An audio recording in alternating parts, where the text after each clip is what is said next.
Weekly Shonen Jump is the best-selling manga magazine of all time, selling a whopping 7.5 billion copies since it first debuted on August 1st, 1968, which makes it the longest-running manga magazine as well.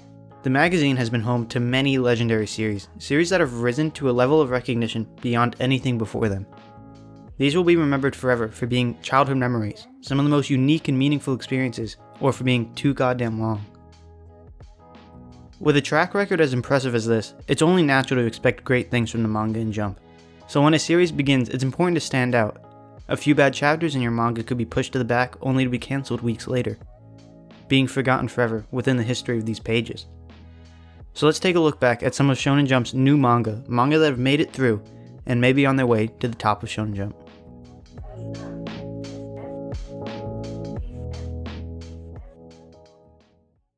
Hocus pocus, razzle dazzle. I want you to picture this. Take Saitama from One Punch Man and put him in Hogwarts, and give him a Mob Psycho haircut. And just like that, you have Mashle, Magic and Muscles, a comedy fantasy manga in a similar vein to One Punch Man, or Psyche K. It takes place in a fantasy world where everyone has magic, and those who do not are seen as being an affront to God, and are disposed of as children. However, after being abandoned at birth, like a girl in China, Mash is taken in by an old man and raised in isolation to prevent officials from discovering him. Mash is oblivious to the danger the world poses, and like every other shonen main character, needs copious amounts of food, so he wanders into the city and ends up exposing his secret. Their house in the forest is then raided by police. This causes Mash to fight back, and guess what? He's dummy strong due to the weight training he's done in his youth. The head of police then gives him a deal. He explains that every year one person is chosen as Divine Visionary. This person is seen as God's chosen person. Mash accepts the deal and enrolls in the most prestigious magic academy, using his insane strength to pass the test. He continues to work his way up to Divine Visionary. Overall, I would say it's a pretty solid manga, with a strong emotional factor since Mash's actions happen because he wants to protect his father. And the comedy is pretty good too. It's kind of hit or miss for me, but it's definitely an enjoyable read that is worth your time. What is Un? Is this Un? Awfully blue if you ask me. Or is this Un? Oe ulste me umke RJ. These are the types of moral questions that Undead Unluck is asking. In modern day Japan, a girl is about to throw herself in front of a train. However, her suicide attempt is interrupted by a man who wants to die even more. Her name is Fuko Izumo, and she has the ability Unluck. Anyone who touches her will have a stroke of bad luck, the severity of which is relative to how long she is touched and the feeling she has towards the person. She is what is called a negator. After the train incident, she is joined by the man who jumped in front of her, Andy. And no, he's not dead because his power is undead. Oh, you get what they did there? You see what they undead? Everyone luck? Okay. They are then pursued by the Union, a group of negators who are tasked with tracking down and killing fellow negators in order to survive. They barely survive by using both of their abilities combined. They then learn that they can join the Union if they make a job opening. So they set off to kill 2 members of the Union. And yeah, that's basically how it starts. It's an alright read, definitely my least favorite out of the 3. And that's not to say it's bad, just not nearly as good as the other 2 in my opinion. There's a lot of weird fan service, and it's kinda strange that this guy is 200 and his main goal of the story is to bang this 18-year-old.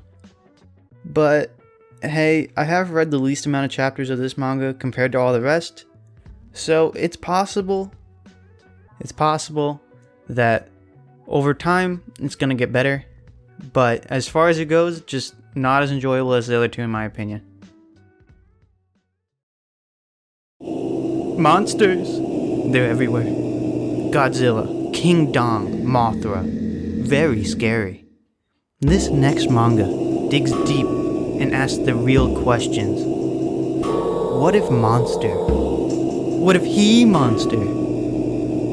Number 1 will leave you speechless. It's called Kaiju No. 8.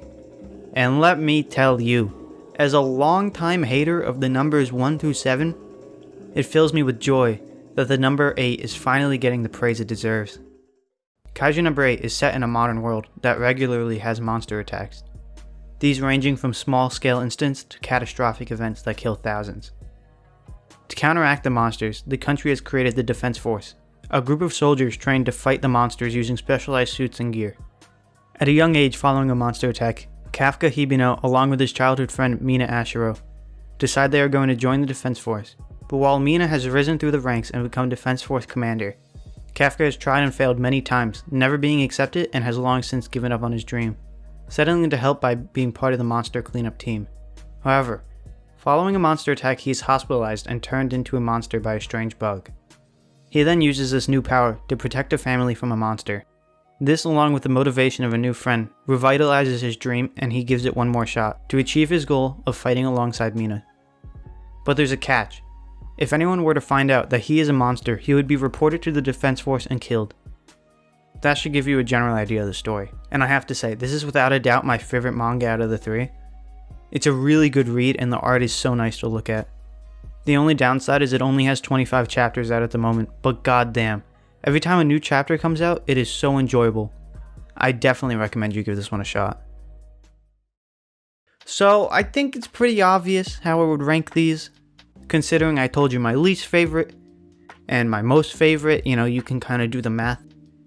I really enjoyed both Mashle and Kaiju No. 8. Both of them were really fun to read, and I can see them going very far. Kaiju No. 8 has an interesting world and a compelling story, and Mashle with its decent humor and fun characters, they both have a lot of potential. But Undead Unluck is just not for me. Now this isn't to say it's bad, but it doesn't do enough for me to justify reading more or getting invested in it. So yeah, that's how I feel about Shonen Jumps 3 Rising manga. If you watched to the end, thank you very much. If you enjoyed, maybe subscribe.